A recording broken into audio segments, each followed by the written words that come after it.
بسم اللہ الرحمن الرحیم۔ تہجد کی نماز رمضان میں کیسے پڑھیں؟ تہجد میں دعائیں قبول ہوتی ہیں، لیکن رمضان میں تہجد کی دعاؤں کی قبولیت اور بڑھ جاتی ہے۔ اسی لیے رمضان میں آپ تہجد آسانی سے پڑھ سکتے ہیں۔ سحری میں اٹھ کر آپ تہجد کی نماز ادا کریں اور اپنے لیے اور پورے امت کے لیے بہت ساری دعائیں کیجیے، کیونکہ یہ مہینہ رمضان کا مہینہ ہمارے لیے ایک گولڈن اپارچونٹی ہے، کیونکہ اس مہینے میں ہماری ہر دعا قبول ہوتی ہے، اور جو دعا تہجد پڑھ کر مانگی جائے وہ دعا تو ہر حال میں قبول ہو کر ہی رہتی ہے۔ اللہ ہم سب کو اس رمضان میں تہجد جیسی لاڈلی عبادت نصیب فرمائے۔ اسی لیے سحری سے پہلے تہجد پڑھنے کی کوشش کیجیے، کیونکہ رمضان میں تہجد اور بھی زیادہ لاڈلی عبادت ہو جاتی ہے۔ رمضان ایک ایک سجدہ بہت قیمتی ہے۔ آئیے جانتے ہیں کہ رمضان میں تہجد کی نماز کیسے پڑھیں۔ اس سے پہلے میں آپ کو بتاتا ہوں کہ تہجد کی نماز کتنی زیادہ پاورفل ہے۔ یہ وہ نماز ہے جس کے ذریعے انسان کے ناممکن کام ممکن ہو جاتے ہیں۔ یہی وہ دعا ہے جس میں بندے کی دعا 100% قبول ہوتی ہے۔ یہ نماز رات کے تہائی حصے میں پڑھی جاتی ہے، اور تہائی کا مطلب ہوتا ہے آدھی رات کا حصہ، جب سارا عالم سو رہا ہوتا ہے۔ اس وقت رب کریم کی رحمت پکارتی ہے کوئی جو اپنی میٹھی میٹھی نیند کو قربان کر کے مجھے یاد کرے، میری عبادت کرے، تو اس میں وہ کہتا ہے جس میں وہ سوال کر رہا ہے۔ جب آپ رمضان میں سحری کے لیے اٹھتے ہیں تو آپ کوشش کیجئے کہ فجر کی نماز سے 1 گھنٹہ یا 30 منٹ پہلے اٹھ کر تہجد پڑھیں۔ تہجد کی نماز کی کتنی رکھتے ہیں؟ جیسے تہجد کی نماز فرض نماز نہیں ہے، بلکہ ویسے ہی اس کی رکعت کی کوئی تعداد لازماً نہیں ہے، یعنی کہ آپ کم سے کم 2 رکعت بھی پڑھ سکتے ہیں اور زیادہ سے زیادہ 12 رکعت بھی، جو آپ اچھے طریقے سے پڑھ سکیں، اور شروع میں 4 رکعت ہی کافی ہوتی ہے، تاکہ آپ کو یہ مشکل نہ لگے تہجد کی نماز میں کون سا سورہ پڑھیں۔ تہجد کی نماز میں آپ کوئی بھی سورہ پڑھ سکتے ہیں۔ اس کے لیے آپ کو کوئی خاص صورتیں یاد نہیں کرنی پڑتی۔ آپ چھوٹی صورتیں بھی پڑھ سکتے ہیں اور بڑی صورتیں بھی پڑھ سکتے ہیں۔ آپ نے فجر کی نماز سے 40 منٹ پہلے اٹھ کر وضو کر لینا ہے، اور تہجد کی نیت کر کے نماز شروع کر دینی ہے۔ آپ کو اتنی ہی رکعت پڑھنی ہے جتنی آپ آسانی سے پڑھ سکتے ہیں۔ سجدوں میں لمبا کرنا ہے اور نماز کا مزہ لینا ہے۔ جو بھی صورتیں آپ کو زبانی یاد ہوں وہ آپ کو پڑھنی ہیں، اور اگر نہیں یاد ہیں تو قرآن سے دیکھ کر بھی پڑھ لینا ہے۔ 2 رکعتیں کر کے نماز پڑھنا ہے۔ بس یہ 40 منٹ آپ کو پوری زندگی بدل سکتی ہے۔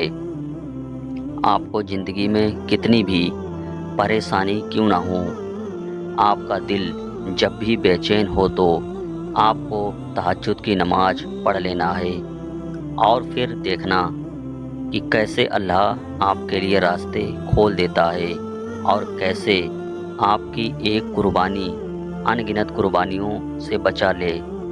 تہجد ناممکن کو ممکن کرنے والی عبادت تو ہے ہی، لیکن اس سے پہلے یہ عبادت کے لیے جس کے ذریعے بندے کو اپنے رب کی حقیقی محبت نصیب ہوتی ہے۔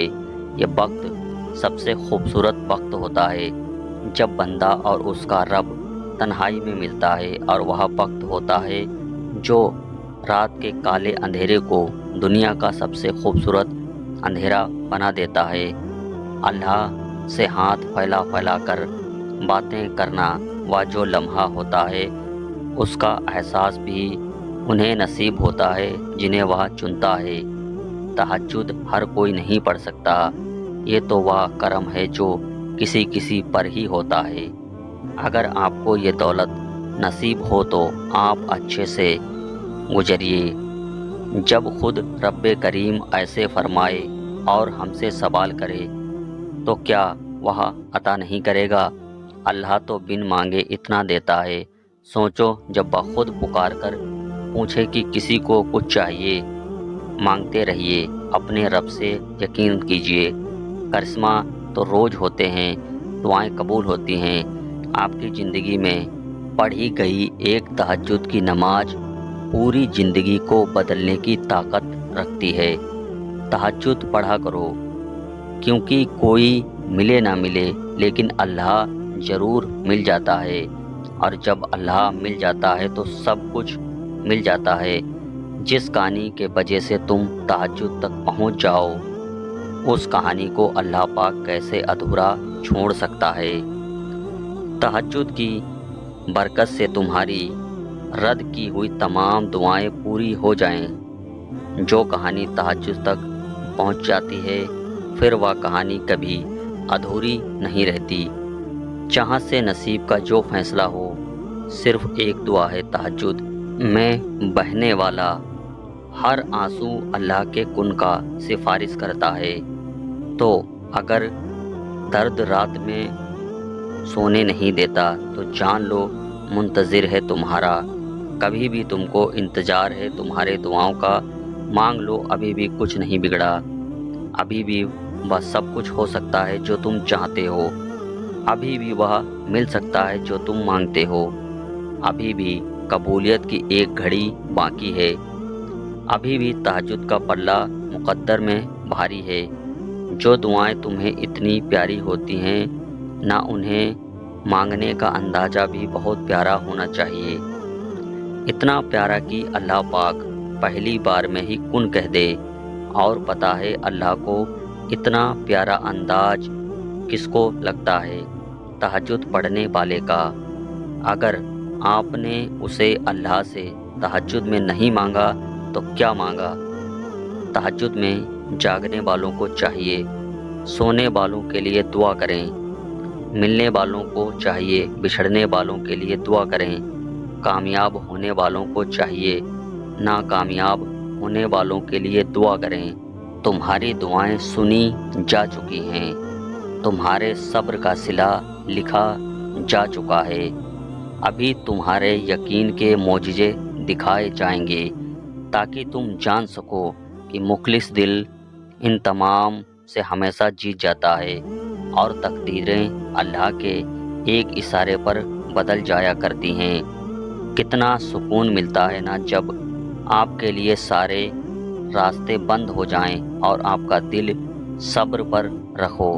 اللہ سے رحمت کا دروازہ ابھی بھی بند نہیں ہوا۔